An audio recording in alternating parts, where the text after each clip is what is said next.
Hello, I'm Pastor Mina, and welcome to my podcast, Heart to Heart with God. And my heart's desire is to help people know that God is real. He's waiting and excited to talk to anyone who seeks Him. Yan po ang natutunan ko. God wants to talk to you, and He longs for you to want to hear Him too. Ganito po ang gagawin natin. Before we start, take a moment to tell God about a concern you have. As you listen to the podcast, watch how God speaks to you. Abangan mo kung paano ka kakausapin ni God through the lesson. If you want, write down what He reveals to you. Now join me on this ongoing journey of faith as we discover more about God's heart and His plans for your life. I'm so excited to take this heart-to-heart journey with you. Our first lesson is for you to know that you are supernaturally blessed. Ano bang supernatural? Supernatural refers to things or actions that cannot be explained by natural science or human logic. Ito ay mga imposibleng bagay na hindi kaya ng tao kung wala si God sa buhay niya. These things come from God, beyond our natural abilities. For example, mga miracles, kababalaghan, blessings, divine interventions that make the impossible possible. Mga bagay na imposible sa atin, pero posible sa Diyos. Praise God. So, when we say we are supernaturally blessed, ibig sabihin, nakatanggap tayo ng blessings from God na nagbibigay sa atin ng ability, supernatural ability to do things beyond our natural capabilities and understanding. These blessings empower us para magawa ang purpose ni God sa buhay natin. When God blesses you, you are receiving something supernatural because He is a supernatural God. This supernatural blessing enables us to rise above limitations, maging fruitful, and walk in authority as God intended from the very beginning. Praise God sa kanyang supernatural work sa buhay natin.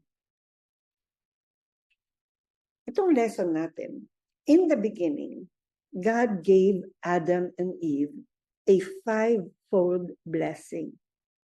And that blessing goes for us as well. Atin din yan. Sa Genesis chapter 1, verse 28, sabi, God created them male and female. God blessed them. Sabi ni God, prosper, reproduce, fill the earth, take charge, rule. Yan ay galing sa Message version. Ibig sabihin, kaya nila yan at kaya din natin yan. The blessing number 1, talakayin natin itong mga 5 blessings na to. Blessing number 1, prosper. Be productive.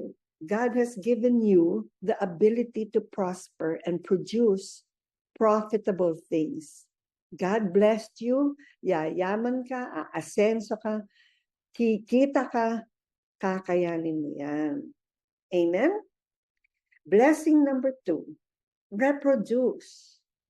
Multiply not only to populate the earth, but to make sure that there will be many generations of people who will come after you that love God. Tuturuan natin sila na magmahal sa Diyos. Blessing number 3, fill the earth. Fill and refill the earth with something new, something useful. God has given you the ability to replenish or restore everything that has been lost or destroyed. So, be creative, initiate, invent, reinvent, fix something.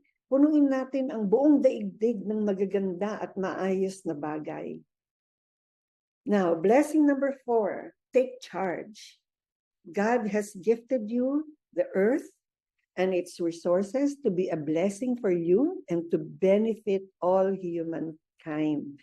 Kaya ayusin natin. Huwag nating sirain ang mundo dahil nandito ang mga bagay para tayo ay masiyahan, para yumaman. And lastly, blessing number 5, reign. Take over, manage, possess. God has blessed you with the ability to rule and manage His world for the benefit of many. Mga kapatid, you are supernaturally blessed. God's kingdom blessings are designed to fully develop your potential to become and to do what God destined for you. It's in your DNA. God has given you the power to prosper, invent, rule, and be significant. You are already supernaturally blessed. Praise God. Wow, what an amazing first episode we had. You are supernaturally blessed.